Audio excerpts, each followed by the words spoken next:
महंत सिद्धेश्वरानंद सरस्वतीजी महाराज यांना अध्यात्म, समाजसेवा, भारतीय संस्कृतीचे संवर्धन आणि राष्ट्रहितासाठी केलेल्या उल्लेखनीय योगदानाबद्दल मानद डॉक्टरेट प्रदान करण्यात आली।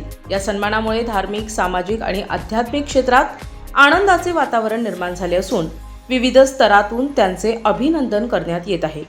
श्रीराम शक्तीपीठ संस्थानचे सचिव तसेच भारतीय जनता पक्षाच्या आध्यात्मिक आघाडीचे नाशिक जिल्हा ग्रामीणचे जिल्हाध्यक्ष म्हणून कार्यरत असलेल्या महंत सिद्धेश्वरानंद सरस्वतीजी महाराज यांनी सन्मान स्वीकारल्यानंतर आपल्या मनोगतात अध्यात्म आणि विज्ञान यांचा परस्पर संबंध स्पष्ट केला। विज्ञानाला मानवी मूल्यांची दिशा देण्याचं कार्य अध्यात्म करत असल्याचे सांगत आधुनिक काळात या दोन्हींचा समतोल साधणे अत्यंत आवश्यक असल्याचे त्यांनी नमूद केले। यावेळी त्यांनी पीठाधीश्वर राष्ट्रसंत अनंत विभूषित श्री श्री 1008 महामंडलेश्वर स्वामी सोमेश्वरानंद सरस्वतीजी महाराज पंचायती आखाडा श्री निरंजनी यांच्या प्रेरणेतून स्थापन करण्यात आलेल्या गुरुकुलाची माहिती दिली। भारतीय संस्कृती, सनातन परंपरा, संस्कार आणि अध्यात्म यांचा वारसा पुढील पिढीपर्यंत पोहोचविण्याचे कार्य गुरुकुलामार्फत सातत्यानं सुरू असल्याचे त्यांनी सांगितले। आगामी सिंहस्थ कुंभमेळ्याबाबत बोलताना त्यांनी यंदाचा कुंभ त्रिखंडी योग पर्वकाल असल्याने तब्बल 75 वर्षांनंतर हा दुर्मिळ योग जुळून आल्याचे सांगितले। त्यामुळे या कुंभमेळ्याला विशेष धार्मिक आणि आध्यात्मिक महत्त्व प्राप्त होणार असून देश विदेशातील भाविकांसाठी हा पर्व अविस्मरणीय ठरेल असा विश्वास त्यांनी व्यक्त केला।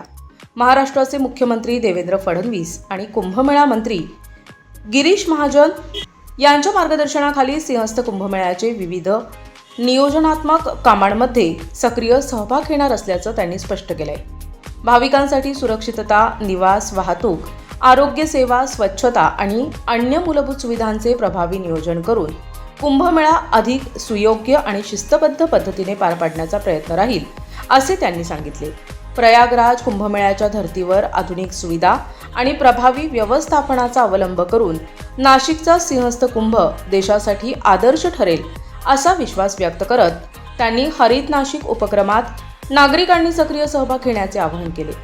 पर्यावरण संरक्षण, वृक्षारोपण, स्वच्छता आणि प्लास्टिक मुक्त परिसर या माध्यमातून पर्यावरणपूरक कुंभमेळा साकारण्याचा संकल्पही त्यांनी यावेळी मांडला। मारवाडी गुजराती सोशल काउन्सिलचे अध्यक्ष डॉक्टर अजित बागमार यांच्या पुढाकारातून आयोजित करण्यात आलेल्या या मानद डॉक्टरेट प्रदान समारंभात संत महंत, विविध क्षेत्रातील मान्यवर, समाजसेवक, धर्मप्रेमी तसेच नागरिक मोठ्या संख्येने उपस्थित होते। आज बघा, आपण वेगवेगळ्या क्षेत्रामध्ये काम करत असतो आणि त्या क्षेत्रामध्ये काम करत असताना कोणीतरी दखल घेत असतं, तो एक आपण म्हणतो ना की कॉस्मिक एनर्जीचा माणूस असतो की त्याला आपल्यातली काहीतरी एनर्जी लक्षात येते आणि मग तो व्यक्ती आपली ती निवड करतो। तर नक्कीच अजितदादांचं खूप स्वागत झालं पाहिजे। सर्वांनी त्यांचं जोराने टाळ्या वाजवून आपण त्यांचं स्वागत केलं पाहिजे। आजच्या क्षणाला असं वाटतंय की the time has come for science and spirituality, म्हणजे खरी आता अध्यात्म आणि विज्ञानाची गरज आहे। जे आपल्याला सरांनी सांगितलं की गुरुकुल ही आपली संस्कृती आहे आणि आपली पुरातन संस्कृतीमध्ये गुरुकुलाची परंपरा चालत आलेली आहे। आपले जे काही देवदेवता झाले आपण बघितले की ते सगळ्यांनी गुरुकुल परंपरेतूनच शिक्षण घेऊन पुढे आले। तर तोच मानस आम्ही सुद्धा घेतलेला आहे। म्हणून मी तो स्लोगन बोललो की सायन्स बरोबर आपल्याला अध्यात्म पण पाहिजे, कारण अध्यात्मातून सायन्सची निर्मिती झालेली आहे। मग हे करत असताना गुरुकुल परंपरा खूप महत्वाची आहे। मग आपण आमच्या स्वामीजींच्या माध्यमातून आपण एक गुरुकुल पण स्थापन केलेलं आहे। त्याला ॲफिलिएशन आहे सीबीएसई बोर्ड ॲफिलिएशन दिलेलं आहे। आजही आमच्या गुरुकुलमध्ये विद्यार्थिनी, तिसरीची विद्यार्थिनी भगवद्गीतेचा मुखगत अध्याय म्हणते। याचं कारण एकच आहे की ती गुरुकुल परंपरेमध्ये शिकते। म्हणून मला असं वाटतं एक जे महापुरुषांनी आपल्याला घडवलं, ज्या महापुरुषांमुळे आपण आज इथपर्यंत पोहोचलो, त्या महापुरुषांची आपण ओळख ठेवली पाहिजे, जाण ठेवली पाहिजे आणि त्यांच्या पावलावर पाऊल ठेवून आपण ते कार्य केलं पाहिजे। म्हणून एक थॉट आहे, thoughts of great man must never die, म्हणजे ह्या महापुरुषांचे विचार जे आहे ते कधीच, म्हणजे महापुरुषांचे विचार हे अमरच राहिले पाहिजे आणि त्या महापुरुषांच्या विचारावर आपण चाललं पाहिजे। अजून एक मी थॉट असं सांगेल की everything changes, nothing remains without change, change your thought आणि यू चेंज युअर वर्ल्ड। आणि तेच आपले अजितदादा करताय, कारण ते बदलले, त्यांनी दुसऱ्याला बदलताय आणि ते आज जगालाही बदलवण्यासाठी पुढे येत आहेत।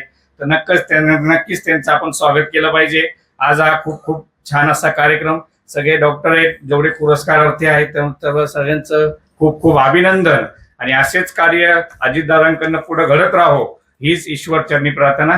जय श्रीराम. माझं डॉक्टरेट पदवी आपल्याला या ठिकाणी बहाल करण्यात आली आहे. काय भावना आहेत, काय सांगाल? सर्वांना जय श्रीराम. सर्वप्रथम तर सर्व नाशिककरांचं खूप खूप अभिनंदन करतो. आणि जे काही आपल्याला माहिती आहे की मारवाडी गुजराती सोशल काउन्सिल यांच्या मार्फत आज जे काही डॉक्टरेट पदवी बहाल झाली, तर याचं सर्वस्व श्रेय हे अजित दादा वाघमारांचं आहे. कारण त्यांनी या सर्वातून प्रत्येकाची निवड करून प्रत्येकाला योग्य तो सन्मान देऊन तिथपर्यंत पोहोचवण्याचं काम केलं, जेणेकरून समाजामध्ये वेगवेगळ्या स्तरावर आपण काम करत असताना कुठेतरी आपल्याला एक प्रेरणा हवी असते आणि ती प्रेरणा देण्याचं काम ज्याच्याकडे दायित्व आहे ते आपले अजितदादा वाघमार आहेत. नक्कीच मला असं वाटतं की आज त्यांनी सगळ्या पुरस्कारार्थींना जे काही डॉक्टरेट असेल किंवा महाराष्ट्र गौरव पुरस्कार असेल, भारत गौरव पुरस्कार असेल किंवा आपण बघितलं की दिल्लीवरून जे आपले यजमान आले त्यांना आपण विश्वरत्न म्हणून पुरस्कार दिला. तर नक्कीच हे कार्य प्रत्येकाकडनं होणं गरजेचं आहे, कारण प्रत्येकाला मोटिवेशन मिळणं खूप गरजेचं आहे. समाजामध्ये प्रत्येक जण काम करत असतो, परंतु त्याला कुठेतरी प्रेरणा देऊन त्याला अजून जास्त कार्य करण्यासाठी प्रेरित कसं करता येईल हा एक त्या मागच्या ह्या मारवाडी गुजराती काउन्सिलचा आहे. तर नक्कीच त्यांच्या ह्या कार्यास खूप खूप शुभेच्छा.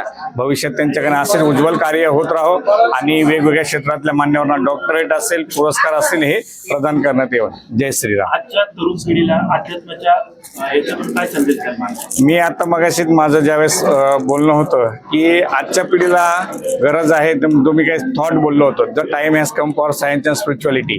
कारण आज आपण बघतो की समाजामध्ये वेगवेगळ्या स्तरावर मुलं शिकतात, सुसंस्कारित नसतात, परंतु ते शिक्षण घेतात ना उच्चस्थ पदावर जातात. आणि जसं माईंनी सांगितलं मगाशी की शिकल्यानंतर काय होतं की माणूस हा सेल्फिश होतो आणि सेल्फिश झाल्यानंतर तो फक्त त्याच्यापुरता विचार करतो आणि समाजामध्ये म्हणजे की आपल्याला आईवडिलांनी आपल्याला लहानाचं मोठं केलेलं असतं, त्याच्या शिक्षणासाठी अमाप कष्ट केलेले असतात. कधी कधी आपण बघतो की जर पैसे नसेल तर शेती विकतो, आई वडील शेती विकतात आणि त्याच्यातून त्या मुलाला घडवतात. कालांतराने तो मुलगा घडल्यानंतर काय होतं की तो त्याच्या स्वतःपुरता विचार करतो, तो आई वडिलांचा विचार न करता, समाजाचा विचार न करता, कुठल्याही घटकाचा विचार न करता त्याच्या स्वतःसाठी तो स्वार्थ साधतो. आणि त्यामुळे आई वडिलांची जी अपेक्षा असते की मुलांनी मोठं झाल्यानंतर भविष्यामध्ये तो आपला आधार व्हावा, समाजासाठी त्यांनी कार्य करावं, ही अपेक्षा आई वडिलांची असते. आणि कालांतराने ती अपेक्षा त्यांची भंग होते. आणि मगाशीच सांगितलं की हे जे काही ओल्ड एज होम आहे, वृद्धाश्रम वाढण्याचं कारणच हे आहे.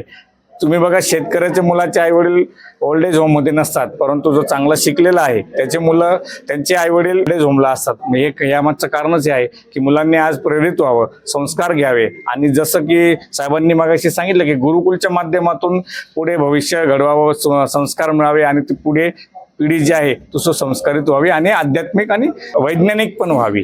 आगामी नाशिक त्र्यंबकेश्वर कुंभमेळा आहे, भारतीय जनता पक्षाची देखील आपल्यावर जबाबदारी महाराज, असे बघता याकडे काय सांगाल? नक्कीच आपल्याला माहिती आहे की देवेंद्रजी फडणवीस साहेबांच्या माध्यमातून असेल, गिरीश भाऊ महाजनांच्या माध्यमातून असेल, या विशेष हा जो कुंभ आहे त्रिखंडी योग म्हणते या कुंभाला.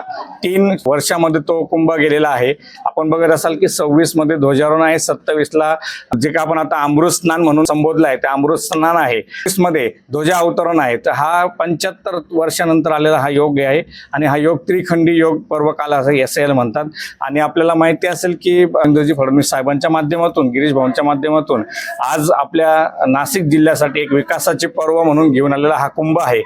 गेल्या कुंभांपेक्षा कमीत कमी 100% जास्ती निधी यावर्षी आपल्याला या कुंभाच्या निमित्ताने मिळतोय. म्हणजे आज जवळजवळ 35,000 कोटी रुपयाचा निधी हा कुंभाच्या निमित्ताने नाशिकला आलेला आहे. आणि कुंभामुळेच नाशिकचा विकास होत असतो हे आपल्या सर्व नाशिककरांना पण माहिती आहे.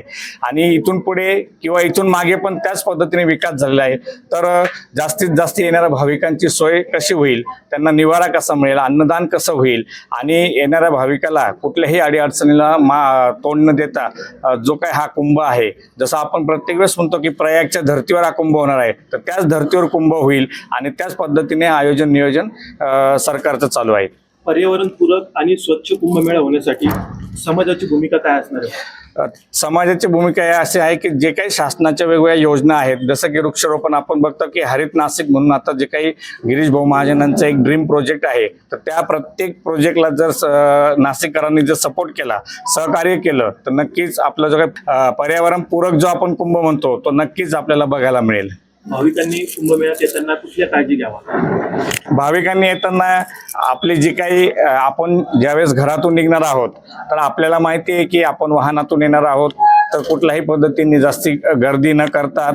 कारण शासनाने आपल्याला माहिती आहे की साधारण 3,000-3,500 हजार बसेसची उपलब्धता आपल्या नाशिक शहरासाठी करून दिलेली आहे. म्हणजे जिथेही वाहनतळ आहे, पार्किंगची व्यवस्था आहे, तिथून सगळं जे काही वाहतुकीचं साधन आहे ते सरकारच्या माध्यमातून होणार आहे. म्हणून जे काही येणारे भाविक आहे ते बरोबर रामकुंड असेल, वेगवेगळे घाट असतील, किंवा त्र्यंबकेश्वरला कुशावर्ता असेल, किंवा आता जी काही नवीन निर्मिती चालू आहे घाटांची, त्या माध्यमातून सुद्धा प्रत्येक भाविकाला सुखरूपपणे तिथे पोहोचता येणार आहे. म्हणून भाविकांनी कुठल्याही म्हणजे आपण घाई गडबडी किंवा गोंधळ न करता या कुंभाच्या अमृत स्नानासाठी यावे.